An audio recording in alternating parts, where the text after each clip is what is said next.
క్రైస్తవ జీవితంలో నింద కూడా ఒక శ్రమే. శ్రమలన్నిటికల్లా పెద్ద శ్రమ నిందే. ఈ భూమి మీద ఏ మనిషికైనా, నేను ఈ మాట చాలాసార్లు చెప్పుంటాను, మళ్ళీ చెప్తున్నాను, నేను చెడ్డవాణ్ణి కాదు అని చెప్పుకోవలసి రావటం కన్నా ఘోరమైన దుఃఖం, బాధ ఇంకేది ఉండదు.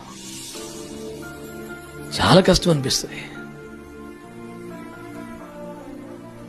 నేను చెడ్డోని కాదు, నేను పాపిష్టోని కాదు, నేను మంచోన్ని అని చెప్పుకోవాల్సి రావడం కన్నా దారుణమైన దినం, కష్టం ఇంకేది ఉండదు. యోసేపుకి అలాంటి పరిస్థితి వచ్చింది. అంత శ్రమలో, అంత నిందలో, అంత బాధలో అతడు అవలంబించిన వైఖరి మౌనంగా ఉండడమే, బాధలు పడ్డమే.